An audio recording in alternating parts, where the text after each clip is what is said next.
आपल्या परिसरातील ताज्या बातम्या आणि घडामोडी सर्वात अगोदर पाहण्यासाठी कर्जत अपडेटला सबस्क्राइब करायला विसरू नका। आगामी स्थानिक स्वराज्य संस्थांच्या निवडणुकीसाठी भाजपकडून जोरदार तयारी सुरू झाली आहे। कर्जत खालापूर विधानसभा प्रमुख किरण ठाकरे यांच्या नेतृत्वावर विश्वास ठेवून काल शनिवारी खांडास विभागातील अनेक तरुणांनी भारतीय जनता पक्षात प्रवेश केला। या कार्यक्रमाला कर्जत ग्रामीण मंडळाध्यक्ष दिनेश रसाळ, सरचिटणीस रामदास घरत, सचिन म्हस्कर, दशरथ वेहळे, संतोष पाटील, संदीप पालांडे, विठ्ठल भागीत, बाळू आयनकर, संजय कराळे, अभिषेक तिवारी आदी पदाधिकारी उपस्थित होते। यावेळी गुरुनाथ लोबी, विजय इष्टे, रोहित इष्टे, साहिल इष्टे, ज्ञानेश्वर इष्टे, ओमकार इष्टे, महेंद्र झुगरे, रमेश लोबी, मारुती खंदवी, अशोक खंदवी यांच्यासह अनेक कार्यकर्त्यांनी भाजपमध्ये प्रवेश केला। यावेळी बोलताना किरण ठाकरे म्हणाले की विकास आणि सेवाभाव हीच भाजपची ओळख आहे। आगामी काळात अनेक विकास कामे आपल्या भागात होणार आहेत। कार्यकर्त्याला संधी देणारा आणि सामान्य माणसाला न्याय देणारा हा भारतीय जनता पक्ष आहे। पंतप्रधान नरेंद्र मोदी, मुख्यमंत्री देवेंद्र फडणवीस आणि प्रदेशाध्यक्ष रवींद्र चव्हाण यांच्या नेतृत्वावर विश्वास ठेवून आज अनेक तरुण भाजपमध्ये सामील होत असल्याचं त्यांनी यावेळी सांगितलं। दरम्यान भाजप हा फक्त भारतातीलच नाही तर जगातील सर्वात मोठा पक्ष आहे। या पक्षात सामील होणं म्हणजे एका मोठ्या कुटुंबाचा भाग बनणं आहे। भाजपमध्ये कार्यकर्त्यांचा सन्मान होतो, मेहनतीला न्याय मिळतो आणि प्रामाणिक कार्याला नेहमीच योग्य स्थान मिळतं। आज तुम्ही पक्षात प्रवेश करून केवळ राजकारणात नाही तर जनसेवेच्या मार्गावर पाऊल ठेवलंय।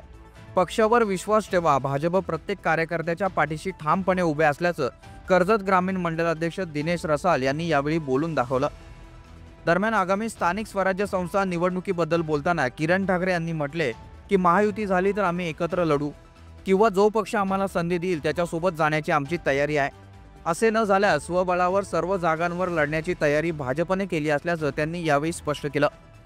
भारतीय जनता पार्टीचं आज उभं असलेलं कर्जतमध्ये संघटन आणि अनेक भारतीय जनता पार्टीच्या माध्यमातून विकास कामं असतील किंवा लोकोपयोगी आरोग्य शिबिर असतील किंवा अन्य जे भारतीय जनता पार्टीने सुरू केलेली मोहीम असेल ते त्या विचारावर प्रेरित होऊन आज भारतीय जनता पार्टीमध्ये अनेक कार्यकर्त्यांचा, तरुणांचा ओघ वाढलेला आपल्याला दिसतोय।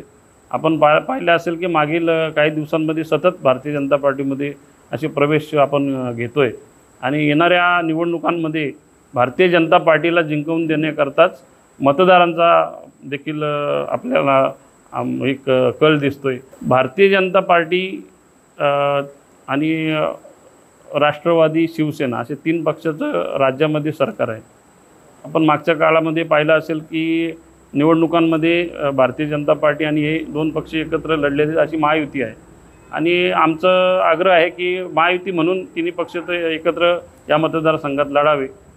परंतु असं किंवा याच्यामध्ये काही शक्यता काही लोक सांगतात की असं होणार नाही। जर नाही झालं तर आम्हाला जो पक्ष संधी देईल, म्हणजे भारतीय जनता पार्टीची ताकद त्यांच्या एवढीच बलाढ्य आहे आणि जो समान वाटा आम्हाला देईल जागा वाटपांमध्ये त्याच्यामध्ये त्यांच्याबद्दल आम्ही सकारात्मक राहू। आणि जर कोणी आमच्याबरोबर युतीमध्ये आले नाही किंवा आम्हाला असं कमी समजून किंवा अन्य त्यांना वाटत असेल की आम्ही वेगवेगळे लढू आणि मग आम्ही इथे निवडणूक जिंकू, परंतु असं आता चित्र राहिलेलं नाही। तर भारतीय जनता पार्टीने देखील या मतदारसंघात सर्व जागेवर लढण्याची तयारी मोठ्या ताकदीने केलेली आहे आणि येणाऱ्या काळामध्ये युती झाली तर त्यांच्यासोबत, नाही झाली तर स्वबळावर एकला चलो रे नारा आम्ही या मतदारसंघात देऊ। दरम्यान खांडास विभागातील या पक्ष प्रवेशामुळे कर्जत तालुक्यात भाजपची ताकद आणखी वाढली असून आगामी निवडणुकीसाठी भाजप अधिक संघटित आणि ताकदवान झालाय। नव्या कार्यकर्त्यांच्या सहभागामुळे गावोगाव पक्षाच्या विचारांचा प्रसार वेगाने होईल, तसेच विकासाभूमिक राजकारणाचा नवा अध्याय सुरू होईल असा विश्वास यावेळी भाजप पदाधिकाऱ्यांनी व्यक्त केला।